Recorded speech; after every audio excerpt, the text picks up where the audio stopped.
During a time of great prosperity and peace in the flourishing garden of Islam, when philosophers and scholars excelled all others in the quality of their writing, and scientists and inventors devised the most marvelous of innovations, adventurers and travelers would go where none of their kind had gone before.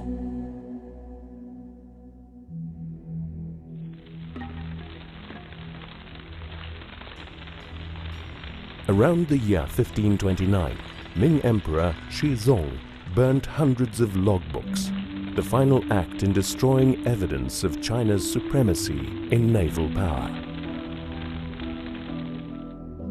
Lost for more than 500 years, accounts of a mighty Chinese armada were rediscovered in Fujian province in the 1930s. Etched on a pillar, they told of gigantic ships laden with gifts for distant kings, from whom the Ming Emperor exacted tribute in return.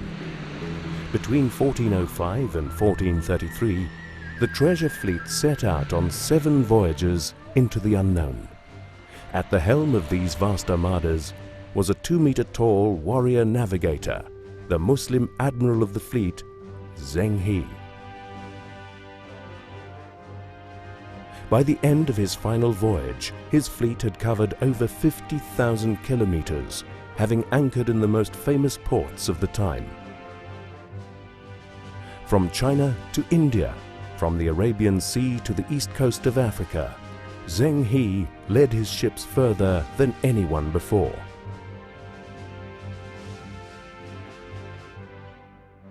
Following the religion of Islam, young Zheng grew up in Kunyang, part of the then Mongol Empire. But his boyhood life was to change on his 11th birthday.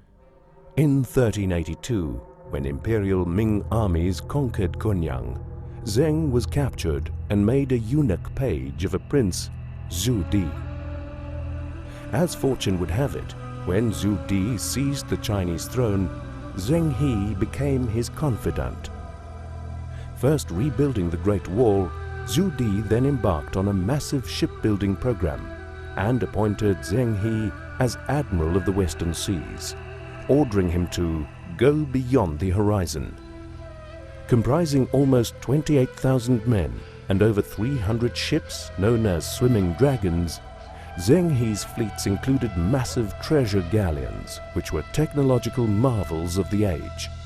400 feet long and 160 wide, with 9 masts, they were almost 5 times the size of Portuguese caravels, which would sail into the Indian Ocean only 50 years later. With a crew of 1,000 men, the ships took enough food to last them for years at sea, and included tubs of earth on deck so that vegetables and fruit could be grown. Beneath were kept the treasures with which to impress their hosts, while within watertight holds, horses were stowed for the cavalry. Zheng He often astonished his emperor by returning with extravagant tributes, of which the most amazing was acquired on his 4th voyage in 1414. In the kingdom of Bengal, Zheng persuaded the ruler to part with an animal given him by an African king. To much excitement, when the giraffe arrived at the imperial court in Beijing, the emperor's philosophers celebrated it as the fabled unicorn, an animal associated with an age of peace and prosperity. Now a hero, Zheng He set sail for his 4th and most ambitious voyage, to Arabia, where he fulfilled his personal pilgrimage to Mecca and finally reached Africa, stopping at Mogadishu, Mombasa and Zanzibar. Thought to have traveled as far south as the Mozambique Channel, Zheng He vastly outdid his Western contemporaries in their own age of exploration. Could he have even rounded the Cape of Good Hope and gone as far as America, as some historians claim? But after his death at sea on his 7th and final trip in 1433, a new emperor assumed the throne of the Ming dynasty and began to dismantle Zheng's navy, with the effect that China went from being a superpower into isolation. Yet Zheng He's epic voyages of adventure are remembered by porcelain shards which still wash up on the beaches of East Africa, and the etchings on the pillar left in a temple signed by the Admiral of the Western Seas.